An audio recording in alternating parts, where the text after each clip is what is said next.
بسم اللہ الرحمن الرحیم الحمدللہ رب العالمین والصلاة والسلام علی سید الانبیاء والمرسلین اما بعد فاعوذ باللہ من الشیطان الرجیم بسم اللہ الرحمن الرحیم مولاي صلی وسلم دائما ابدا علی حبیبک خیر الخلق کلہم یا رب بالمصطفى بلغ مقاصدنا واغفر لنا ما مضى یا واسع الکرم رب اشرح لي صدري ويسر لي امري واحلل عقدة من لساني يفقهوا قولي.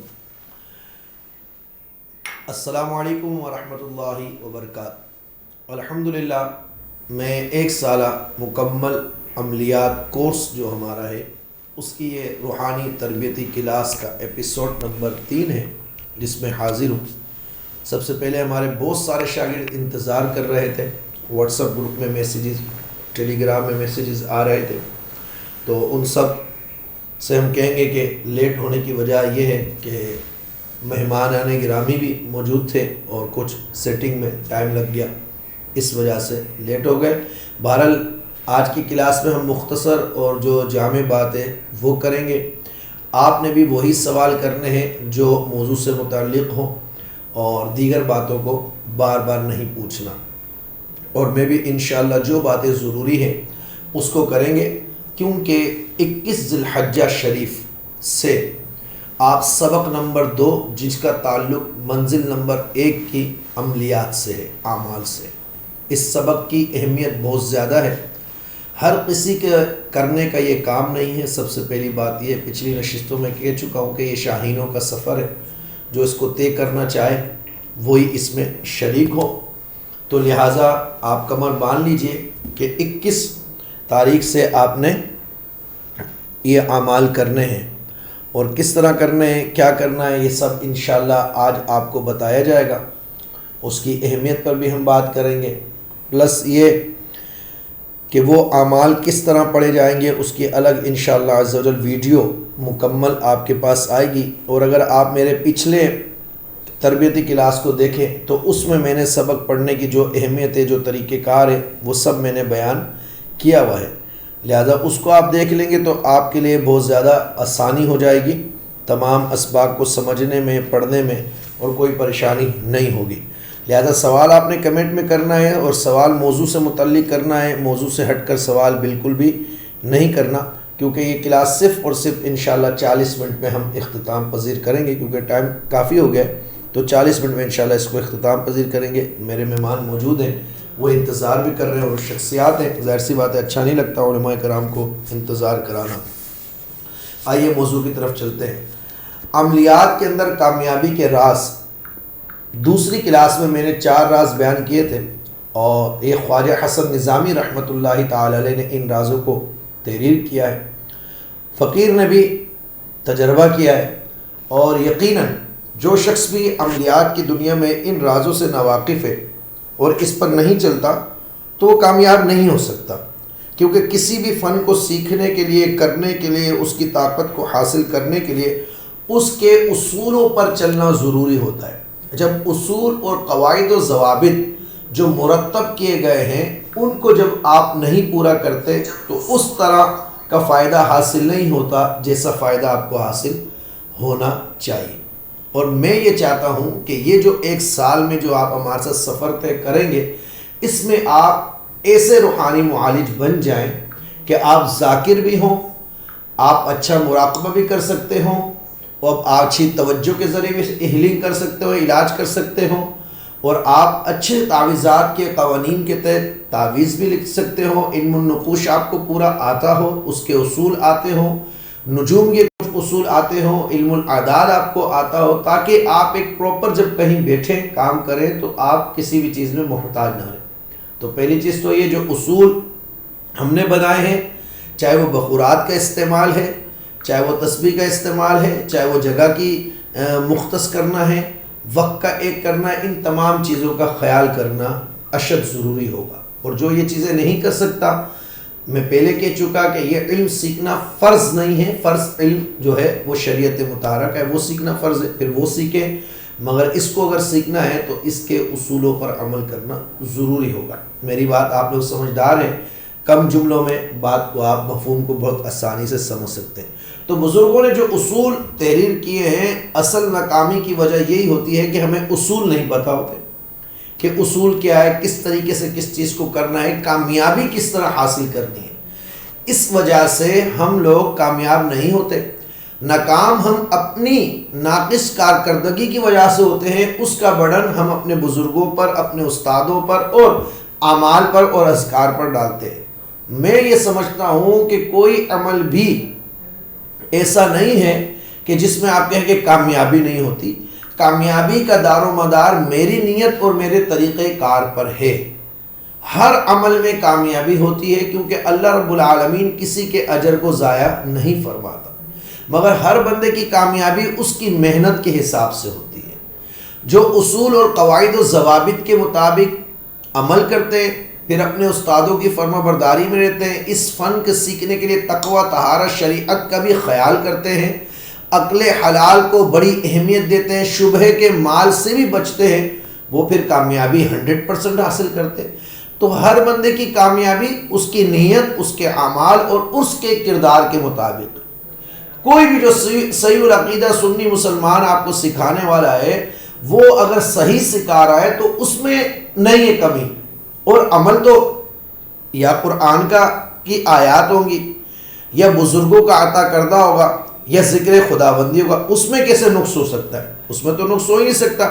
اگر اس میں انسان کہتا ہے نقص ہے، تو گویا کہ کلام الہی میں نعوذ باللہ نقص آ رہا ہے۔ گویا وہ کلام جو انبیاء علیہ الصلاۃ کی زبان سے نکلا، ادا ہوا، اور انبیاء کرام اللہ رب العالمین کے حکم سے ہر کام کرتے ہیں، تو کیا وہ کلام نعوذ باللہ غلط ہے؟ یا پھر جو صوفیہ کرام نے دعائیں مرتب کی اور اپنی زندگی اسی پر گزار دی، اسی ریاضت پر تمام تر تصرفات اور کرامات کا ظہور ان سے ہوتا رہا۔ مثال کے طور پر سورہ اخلاص سلسلہ چشت میں بہت زیادہ پڑھی جاتی ہے۔ بابا فرید الدین گنج شکر نے سورہ اخلاص اور سورہ مزمل، آپ کی ولایت کے بارے میں ہے کہ سورہ مزمل پر تھی، تو اب میں بھی سورہ مزمل پڑھ رہا ہوں، انہوں نے بھی پڑھی ہے، تو اب میں پڑھ تو رہا ہوں، مگر زبان تو بابا فرید جیسی نہیں ہے، وجود بھی بابا فرید جیسا نہیں ہے، اعمال و کردار بھی بابا فرید جیسا نہیں ہے، مگر مجھے فیوز و برکات تو مل رہے ہیں، وہ میرے پڑھنے کے حساب سے مل رہے ہیں۔ جس طرح قاری کا پڑھنا، پھر یہ بات بالکل طویل ہو جائے گی، تو لہٰذا اپنے ذہن سے پہلے یہ گمان ختم کر دیں کہ کوئی عمل ناقص ہوتا ہے اور کوئی کامل ہوتا ہے۔ نہیں، سارے اعمال جو قرآن و حدیث سے متصادم نہیں ہیں اور ہمارے بزرگوں نے ہم تک پہنچائے، سب کے سب درست ہوتے ہیں، کامل ہوتے ہیں، سب کے فیوز و برکات ہوتے ہیں۔ ایک چیز۔ دوسرا یہ کہ اگر کہیں کمی واقع ہو رہی ہے تو اس کو، جیسے بزرگوں نے کہا نا کہ کسی چیز میں نقص ہے تو وہ اپنی طرف آپ اشارہ، پہلے اپنی طرف دیکھیں کہ میری کمی کہاں ہے، میں نے کہاں کوتاہی کی ہے، میری نیت کتنی میں مخلص تھا، میری نیت میں کتنا اخلاص تھا، میری توجہ کتنی زیادہ تھی، میں نے اصول کتنے پابندی سے اپنائے اور اس پر عمل کیا، میں نے اپنے استاد کی خدمت اور فرما برداری کتنی کی، میں نے روحانی طور پر ان سے اپنا قلبی لگاؤ کتنا بڑھایا، میں نے اپنے مرشد کی طرف اپنے قلب کو کتنا جھکایا۔ یہ تمام چیزیں اس فن میں کامیابی کے لیے اشد ضروری ہے۔ اگر یہ وصف کوئی شخص اپنے اندر پیدا نہیں کر سکتا یا نہیں کرنا چاہتا، تو میں یہ سمجھتا ہوں کہ وہ اپنا ٹائم ویسٹ کرے گا، اس کے علاوہ کچھ بھی نہیں۔ پہلا جو سبق تھا وہ ذکر پہ تھا، آپ کو ذکر کی طرف لانا تھا، آپ نے کر لیا، ٹھیک ہے۔ اب وہ ساری چیزیں ہم نے بتا دی۔ اب میں یہاں پر عملیات میں کامیابی کے 4 راز پہلے بتا چکا، 4 میں آج بتاؤں گا انشاءاللہ، اور ان چاروں راز کا آنے والے 21 ذی الحجہ کے سبق سے تعلق ہے۔ آگے سبق بتاؤں گا میں انشاءاللہ۔ اب آئیے میں آپ کے سامنے راز رکھتا ہوں۔ 5واں جو راز ہے عملیات میں، اعمال میں، اذکار میں کامیابی کا جو راز ہے، وہ قلب کی حضوری ہے، حضوری قلب، یعنی دل کا حاضر ہونا۔ تمام عملیات کے اندر خواجہ حسن نظامی فرماتے ہیں کہ تصور اور یکسوئی یہ اشد ضروری ہوتی ہے، اور لوگ اس سے غافل ہوتے ہیں، اور اس میں تصور اور یکسوئی اس قدر مضبوطی ہونی چاہیے کہ زبان آپ کی بیکار ہو جائے گویا کہ۔ اب اس کے لیے پریکٹس کیسے کرنی ہے، توجہ کیسے رکھنی ہے، یہ میں بتا دیتا ہوں آپ کو مختصر اور جامع۔ کوئی اسم جو آپ پڑھ رہے ہیں اپنی زبان سے، اگر آپ پڑھ رہے ہیں، ایک ہوتا ہے زبان سے پڑھنا، ایک ہوتا ہے دل سے پڑھنا. یہاں پہ عملیات میں آپ زبان سے پڑھیں گے، ٹھیک ہے، فی الوقت زبان سے پڑھنا، زبان پہ ہی رہنا آپ نے. تو جب آپ زبان سے پڑھ رہے ہیں نا، تو ان حروف کے اوپر، اس عبارت کے اوپر، اس جملے کے اوپر فوکس رکھنا. اور آپ کو پتہ ہے کہ یکسوئی اور توجہ سے ہی یہ جو آپ مختلف قسم کی ہیلنگز کے لفظ سے دنیا آپ کو جو ہے ایک ہوا بنا کے پیش کر رہی ہے، یہ تصور اور یکسوئی یعنی توجہ کا ہی نام ہے. جملہ انگلش میں یوز کیا جا رہا ہے. تو جتنی آپ کی یکسوئی، مثلا میں پڑھ رہا ہوں سورہ کوثر، انا اعطیناک الکوثر، میری یکسوئی اور توجہ یہ ہونی چاہیے گویا کہ انا اعطیناک الکوثر قرآن میں جس انداز سے لکھی ہوئی ہے میری نگاہوں کے سامنے بھی ہونی چاہیے. اگر آپ اسماء برحتیہ پڑھ رہے ہیں تو وہ اسماء برحتیہ جتنے ہیں وہ سامنے آپ کے سامنے ہونے چاہیے، نگاہوں کے سامنے. اتنا آپ اس کو حفظ کر لیں. اس پر جب آپ یکسوئی رکھ کر پڑھیں گے تو اس الفاظ کا جو نور ہے وہ آپ اپنے وجود میں، اپنے قلب میں محسوس کریں گے. اس سے آپ کا قلب حاضر رہے گا، اس سے آپ کا ذہن حاضر رہے گا. آپ کو پڑھائی کے دوران نہ اونگ آئے گی، نہ وسوسے آئیں گے، نہ آپ کو جمائیاں آئیں گی، نہ کوئی اور خیالات آئیں گے. اور پڑھائی کرتے وقت خیالات سے تو بالکل خالی رہنا، ایک ہی خیال ہونا چاہیے جو آپ پڑھ رہے ہیں، جس کا نام پڑھ رہے ہیں اسی کا خیال ہونا چاہیے. اس لیے سبق کو شروع کرنے سے پہلے مراقبہ تعلیم کیا جاتا ہے، تصور شیخ تعلیم کیا جاتا ہے کہ پہلے وہ کریں 2-4-5 منٹ، اس کے بعد وہ کریں. ہم اس میں پوری ویڈیو بتا دیں گے آپ کو. تو یہ ایک 5واں راز ہے کامیابی کا عملیات میں. جب یکسوئی نہیں ہوتی فائدہ نہیں ہوتا. مثال کے طور پر میں اس کے ایک ایگزامپل آپ کو مثال دیتا ہوں. میرے پاس مریض آتے، کل میرے کزن ہی آئے تھے، ان کو میں نے دم کیا، انہوں نے کہا تعویذ دے دیں. میں تعویذ لکھ کے دے سکتا تھا. میں نے ان کو کہا لالا آپ ایسا کرنا کہ اتوار کے دن بچے کو بیٹھ دینا، جب میں مسند پر بیٹھا ہوں گا وہاں پر اپنے کام کے لیے تو میں آپ کو تعویذ لکھ کر دے دوں گا. ابھی میں نہیں دے سکتا. وجہ کیا ہے؟ کیونکہ میری توجہ اور میرا قلب اس وقت اس چیز کے لیے حاضر نہیں تھا. اگر میں ان کو دے بھی دیتا تو ان کو وہ فائدہ نہیں ہوتا. اور اکثر معالجین نے اس کا تجربہ کیا ہوگا کہ جب آپ کسی کو دل سے، توجہ سے راضی ہو کر، دل اور اس کے اوپر توجہ کرتے ہوئے آپ ایک نارمل سا نقش بھی لکھ کر دے دیتے ہیں تو اس کا کام ہو جاتا ہے.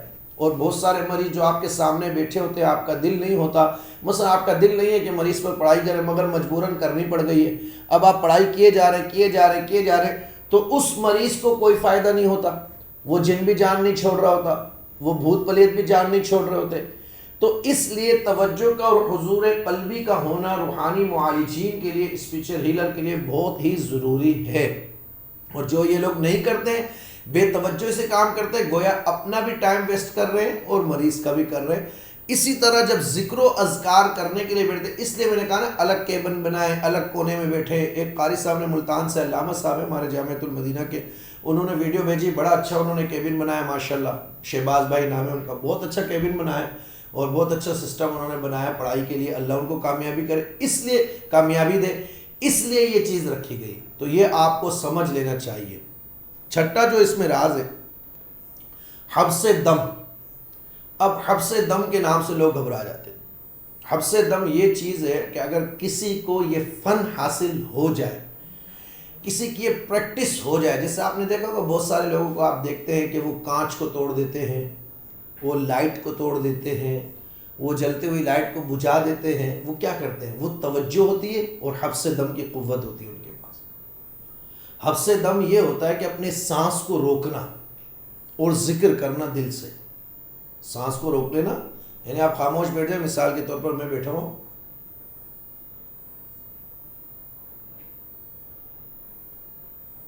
ابھی میں یہ کلمے کا ذکر کر رہا تھا، توجہ میری یہ تھی کہ سامنے کلمہ شریف میرے سامنے لکھا ہوا مجھے نظر آ رہا تھا، اور جو ہے میں نے مرشد کے اپنے قلب پر توجہ کی اور دل میں ذکر کر رہا تھا.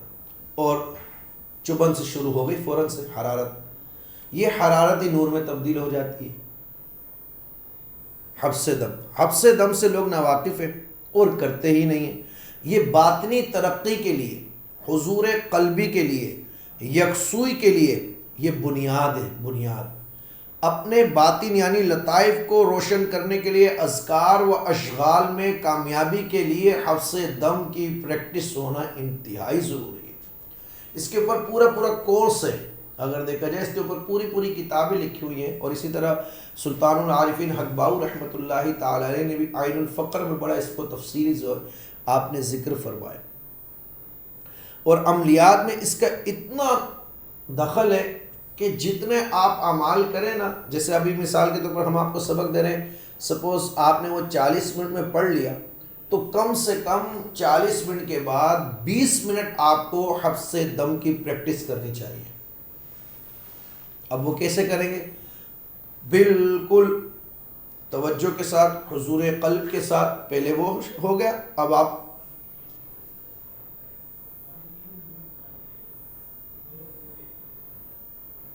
میرا سانس بند ہے اور میں پڑھ رہا ہوں. اگر آپ دل پر توجہ کریں، آپ کو دل سے آواز، جو وہ بعض لوگ کہتے ہیں نا کہ ان کا قلب جاری ہو گیا، ان کا ذکر جاری ہو گیا، ان کے ذکر قلب سے آواز آ رہی ہے ذکر اللہ کی، وہ اسی پریکٹس سے آتی ہے. اور جن کی یہ پریکٹس مضبوط ہوتی ہے نا، جو یہ پریکٹس آپ دیکھیں نا، ہم ذکر کے تحت کرتے ہیں، اللہ کی رضا کے لیے کرتے ہیں تو ہم کو اس کا اجر و ثواب ملتا ہے.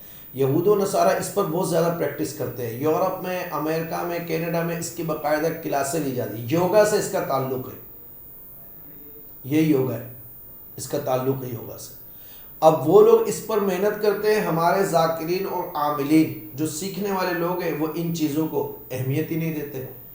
یہ پڑھتے ہوئے کبھی ادھر ہو رہے ہوتے ہیں، کبھی ادھر ہو رہے ہوتے ہیں، کبھی گردن ٹیڑھی ہو رہی ہوتی ہے. نہیں، ابھی اگلا جو پوائنٹ آ رہا ہے وہ اس سے بھی زیادہ اہم ہے. تو اس لیے حبس دم کی پریکٹس کرنی چاہیے. اور سپوز آپ پڑھتے ہوئے تھک گئے نا، تو آپ 2 منٹ کے لیے سانس کو اپنے روکنے کی کوشش کریں اور دل دل میں پڑھیں.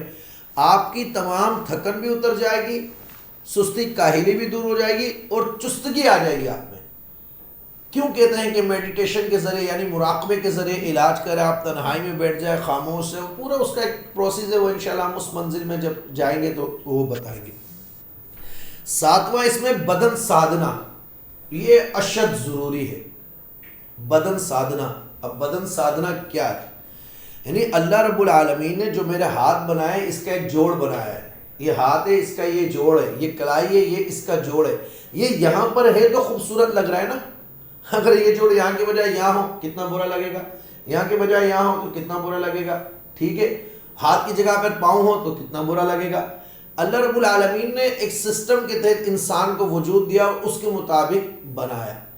عملیات بھی جب آپ پڑھنے کے لیے بیٹھیں گے، جب اذکار پڑھنے کے لیے بیٹھیں، تو بدن سادھنے کا مطلب یہ ہے کہ جو اعضاء جس پوزیشن میں قدرتی سسٹم سے ہیں ویسے ہی ہونے چاہیے، ویسے ہی ہونی چاہیے.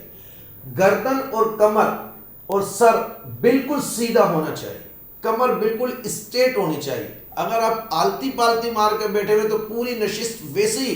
اب آلتی پالتی مار کر ایک پاؤں کمر یوں ہو رہی ہے، ایک پاؤں اٹھایا ہوا ہے، یوں جھکے ہوئے، بیٹھے بیٹھے یوں گھوم گئے پڑھتے ہوئے، کبھی یوں گھوم گئے پڑھتے ہوئے، کبھی اوپر دیکھ رہے، کبھی دائیں، کبھی آگے، کبھی پیچھے، کوئی فائدہ نہیں ہوتا. اور ہندوؤں کے نزدیک جو جوگی لوگ ہیں وہ بدن سادھنے پہ ہی 4 مہینے لگا دیتے ہیں لوگوں کو. اور جس کو بدن سادھنے کی پریکٹس ہو جائے تو اس کو مرض نہیں لگتا. یہ ایکسرسائز کیا ہے؟ گویا بدن سادھنا ہے نا، اور کیا ہے؟ ایکسرسائز جو آپ ٹی وی چینلز پر بیٹھ کر دیکھ رہے ہوتے ہیں، اور جا کر لوگ جمز میں ایکسرسائز کے لیے ایڈمیشن لے کر ان سے کلاسز لیتے ہیں. آ جائیے، روحانیت میں بتایا جا رہا ہے بدن سادھنا. اور جو لوگ بدن سادھ نہیں سکتے، وہ اگر کھڑے ہو کے پڑھ رہے ہیں تو پھر اسی پوزیشن پر کھڑے ہو جو اعضاء جس طرح کے ہیں. بیٹھ کر پڑھ رہے ہیں تو پوزیشن وہی ہونی چاہیے جو بیٹھنے کی پوزیشن ریئلی ہوتی ہے، قدرتی جو سسٹم ہے. اور اگر لیٹ کر بھی پڑھ رہے ہیں تو بالکل پوزیشن ویسی ہونی چاہیے جیسی ہوتی ہے. اس کو کہتے ہیں بدن سادھنا. ایکسرسائز بھی اسی کا ہی نام ہے. اب لوگ ہمارے اچھا، یہ عملیات میں ضروری کیوں ہیں؟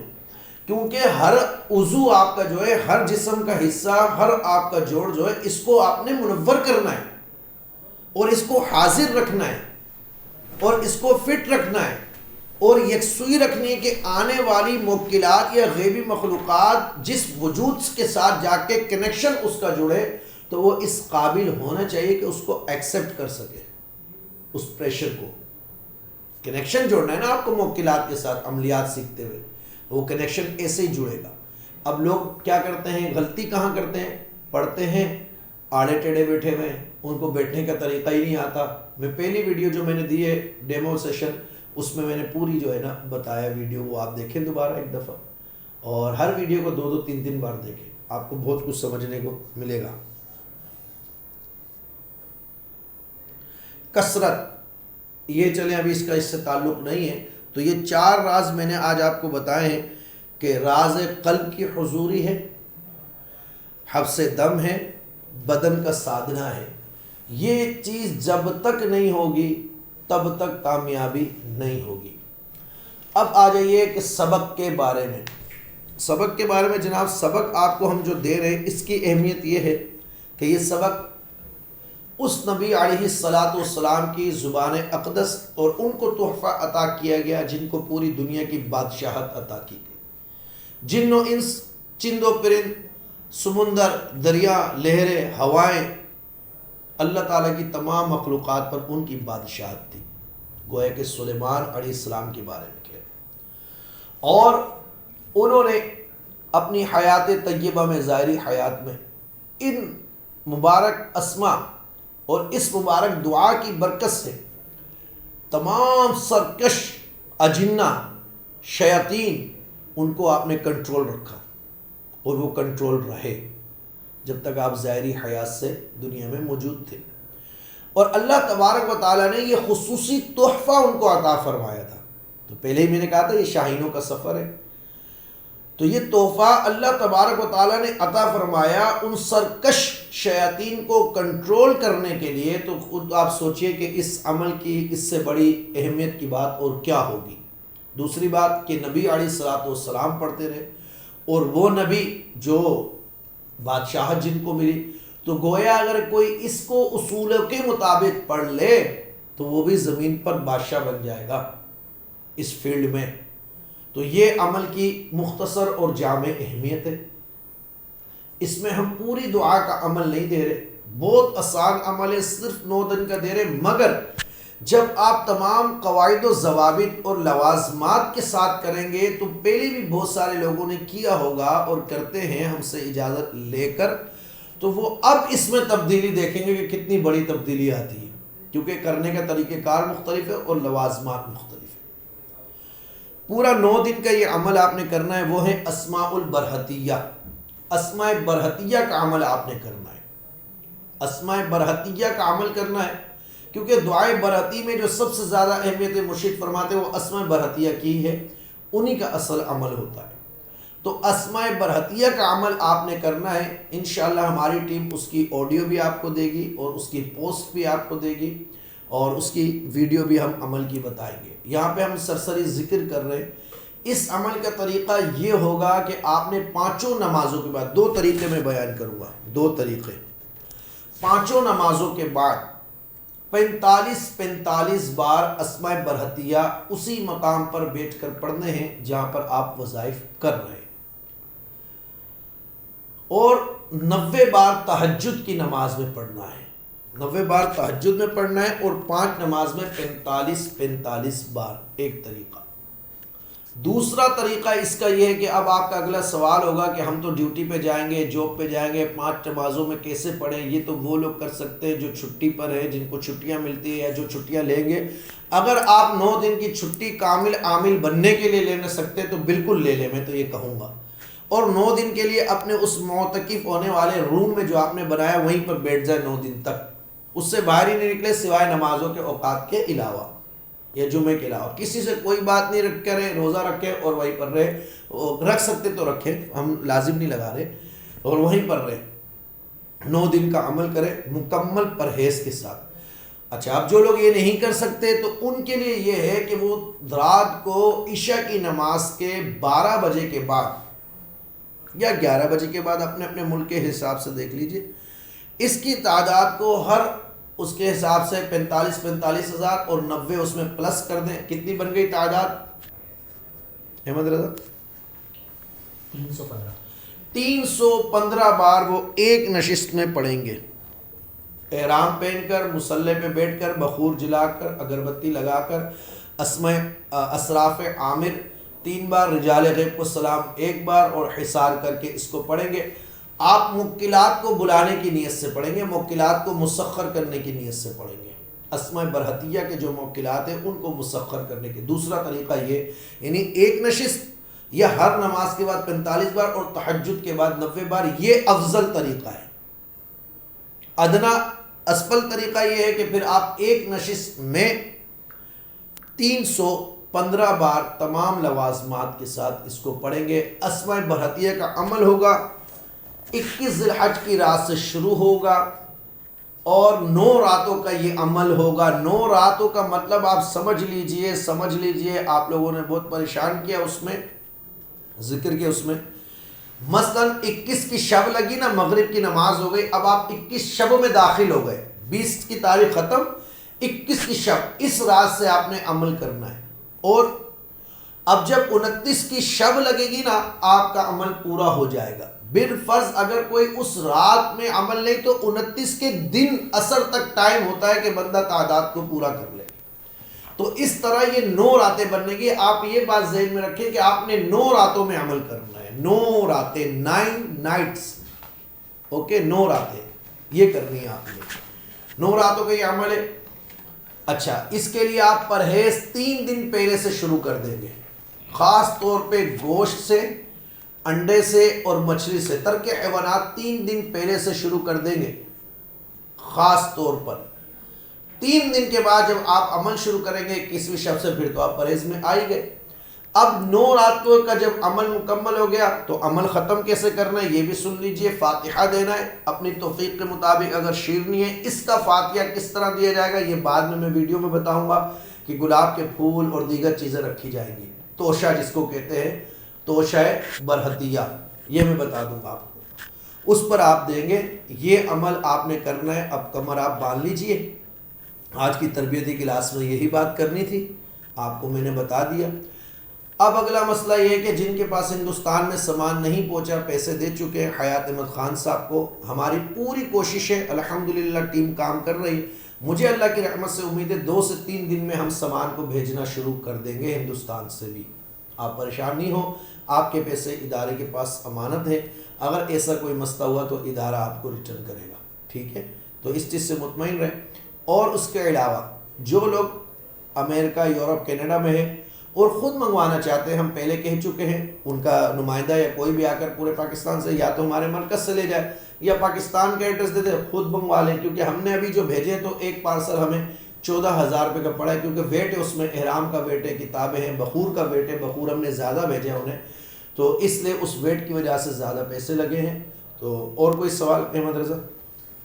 جی، ابھی آپ نے جب فرمایا کہ اپنی پوزیشن جو ایک رکھنے کی ہے عمل میں، تو ابھی ایک کمنٹ آیا ہے اور مجھے اندازہ بھی ہے کہ آگے بھی اور بھی اس حوالے سے سوال آئیں گے، تو اس میں تھوڑی رہنمائی فرمایا، کیونکہ ابھی کسی نے پوچھا ہے کہ اگر ہماری اس طرح سے پوزیشن بدلی، ہم نے ذکر میں بھی اس طرح سے کیا ہے، تو کیا ہمارا عمل ہوا ہی نہیں؟ دیکھیں، ایک بات یاد رکھیں، آپ لوگ ایسے بچپنے والے سوال کرتے ہیں جبکہ زیادہ تر تعداد علماء کرام کی ہے۔ بھائی کسی چیز کی اہمیت بتانے کا مقصد یہ ہوتا ہے کہ آپ وہ کریں، اگر آپ نے نہیں کیا تو یہ نہیں کہ عمل ضائع۔ میں نے یہ لفظ کہاں بولا کہ آپ کا عمل ضائع ہو جائے گا اگر ایک پوزیشن پہ نہیں بیٹھیں گے؟ میں نے کہا جب میں نے نہیں کہا تو ضائع نہیں ہوگا، بس یہ بات ہے۔ تو کس نے کہا کہ آپ کا عمل اگر آپ بیٹھ کے کر رہے تھے یوں ہو گئے؟ ایسے تو میں بھی ہو جاتا ہوں پڑھتے، اب 27 بار صفی پڑھتا ہوں، 6 گھنٹے لگتے ہیں اس میں، 7 گھنٹے، تو یقیناً 2 گھنٹے کے بعد مجھے اپنی پوزیشن چینج کرنی پڑتی ہے، کر لیتا ہوں، تو عمل تو ضائع نہیں ہوتا، پڑھ رہا ہوتا ہوں اعتماد کے ساتھ، یقین کے ساتھ۔ آپ اپنے کام کو بھی صحیح کریں گے، ٹھیک ہے؟ عمل ضائع آپ کا نہیں ہوگا۔ جی اچھا استاد صاحب، یہ جو وسوسے آتے ہیں اس طرح کے کہ کیا میرے عمل کو ضائع تو نہیں ہو گیا، یا اس میں کچھ یہ بے یقینی ہے نا، اس سے پہلے میں بول اس کا نقصان، اس کا کیا اس کا نقصان ہے کہ جیسا یہ وسوسہ آیا اس وسوسے میں پختہ ہو گیا، استاد سے سوال کر لیا، عمل پھر ضائع ہو گیا بے یقینی کی وجہ سے۔ ٹھیک۔ اچھا، ایک بھائی نے سوال کیا تھا گروپ میں بھی، آج اس کمنٹ میں بھی سوال کیا انہوں نے کہ عمل میں زکوٰۃ اور دعوت میں کیا فرق ہے، اور آگے جو ہم اعمال کریں گے، جو سبق ہمیں ملیں گے، وہ کیا ہوگا، زکوٰۃ ہوگی یا دعوت ہوگی؟ زکوٰۃ دعوت کچھ بھی نہیں ہے، دعوت آپ کر ہی نہیں سکتے، 9 دن کے عمل میں دم خم نہیں ہے لوگوں کے۔ میں تو پھر بیٹا میرے شاگرد ہو گئے نا، تو اب میں ایسے ہی بات کروں گا نا، کیونکہ فن سکھا رہا ہوں، تو آپ کر ہی نہیں سکتے دعوت۔ جب 6,000 روپے کا کوئی سامان بخور کا نہیں لے سکتا تو وہ دعوت کیا دے گا؟ دعوت دینے میں تو 1 لاکھ روپیہ چاہیے، کیونکہ 40 دن کے لیے اس کو بند ہونا پڑے گا، تو یہ دعوت تھوڑی ہے، تو اعمال ہے، اعمال میں بھی زکوٰۃ ہے، زکوٰۃ میں بھی کبیر زکوٰۃ نہیں ہے یہ، درمیانے درجے کی زکوٰۃ ہے جی۔ اچھا، دوسرا یہ ہے کہ پہلے بھی اگرچہ اس پر کچھ کلام تو ہو چکا ہے ہماری ڈیمو کلاس میں، لیکن مجھے سوالات آئے ہیں، تو خواتین جاننا چاہ رہی ہیں کہ ہم کیا کریں گے، ہمارے ایام یہ کا میرے مسئلہ ذہن ہے۔ میں سوال تھا، اگر بالفرض مخصوص ایام ہماری بہنوں کے بچیوں کے آ جاتے ہیں ان دنوں میں، تو ان کے لیے ہماری طرف سے یہ رعایت ہے کہ وہ 21 ذی الحجہ میں اگر کسی کے مخصوص ایام شروع ہو گئے تو اب یقیناً 30 تک جا کے وہ غسل کریں گی، تو جب وہ غسل کر لیں اس کے بعد اس سبق کو وہ شروع کریں۔ اس لیے ہم نے کورس میں بھی داخلے کا سلسلہ رکھا ہوا ہے کہ آپ جوائن کر سکتے ہیں۔ تو میری بہنیں بیٹیاں یوں کریں گی، جب وہ غسل سے فارغ ہو جائیں گے پھر پورا 9 راتوں کا آپ دیکھیں نا، الحمدللہ ہماری ٹیم کی آپ غور و فکر تو دیکھیں نا کہ ہمارے ٹیکنیکل کہ زیادہ سے زیادہ ہم نے عمل ڈالا ہے 21 دن کا، جس میں ہماری بچی کرے آخری ہم نے ایک چلا ڈالا، 3 عمل میں ہم آپ کو اتنا پاورفل بنا رہے ہو۔ اس سے اگلا عمل تو آئی موکلات کے ناموں کا رائے، بہت زبردست عمل 21 دن کا، پھر اس کے بعد 40 دن کا جو عمل ہے نا وہ میں ذکر کرنا ہے۔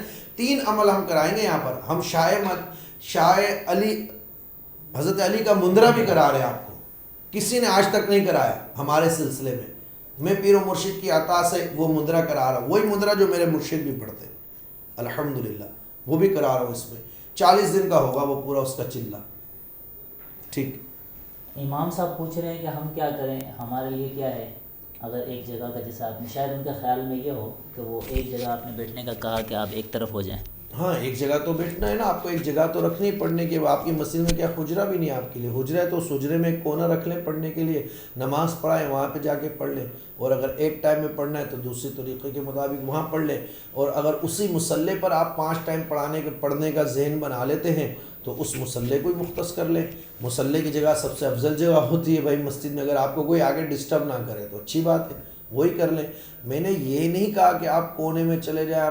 اب دیکھیں بات طویل ہو جائے گی، ہم نے کونا چوائس اس لیے کیا ہے، ایک جگہ مختص ہو، وہاں پر بھی روحانیت ہو، ذکر ہو، نور ہو، وہ ایک الگ ہی کیفیت ہوگی، الگ ہی اس کی بات ہوگی، تو آپ کے لیے جو سہولت ہو اس حساب سے آپ کر لیں۔ اچھا، ابھی کمنٹ میں سوال آیا تو اس سے اندازہ ہو رہا ہے کہ کچھ نئے لوگ بھی آج دیکھ رہے ہیں ویڈیو، تو وہ جوائن کر لیں۔ وہ سوال یہ کر رہے ہیں کہ کیا سامان ضروری ہے؟ اور بالکل ضروری ہے جناب، اگر آپ خود بخور لے سکتے ہیں تو خود بخور لے لیجئے، عطر خود لے سکتے ہیں جو ہم استعمال کروا رہے، عود اور کون سا فلیور، کون سی عطر ہے؟ عود والی بخور ہے، بخور ہے، ٹھیک ہے، وہ آپ استعمال کر سکتے ہیں، خود لے لیجئے، ساعتوں کا بخور لے لیجئے، تسبیح لے لیجئے، بالکل ضروری ہے، ان کے بغیر نہیں ہوگا، آپ نے نہیں پڑھنا ہے، بالکل نقصان ہوگا، ٹھیک ہے۔ تو یہ ہم نے آج اس لیے آپ کو بتایا، اللہ کا جو نئے لوگ ہیں بالکل وہ جوائن کریں اور آئیں، اور اگر مرکز سے سامان لینا چاہے تو اس کی رقم بتا دی گئی ہے، اس کے مطابق یہاں پر پے کریں اور سامان لے لیں، منگوا لیں، آرڈر لکھا دیں۔ یہ عمل وہی لوگ کر سکیں گے جنہوں نے باقاعدہ اس کو جوائن کر لیا ہے۔ اللہ کریم ہم سب کو توفیق عطا فرمائے کہ ہم آپ کی صحیح معنوں میں تربیت کریں، اور آپ لوگوں کو توفیق بخشے کہ آپ کو کامیابی دے۔ مزید اس کی تفصیلاً ویڈیو انشاءاللہ عز و جل سبق میں کیسے بیٹھنا ہے، کیا کرنا ہے، ان قریب آپ ہمارے یوٹیوب چینل پر دیکھیں گے۔ چینل کو دیکھتے رہیے، دعاؤں میں یاد رکھیے۔ السلام علیکم ورحمۃ اللہ وبرکاتہ۔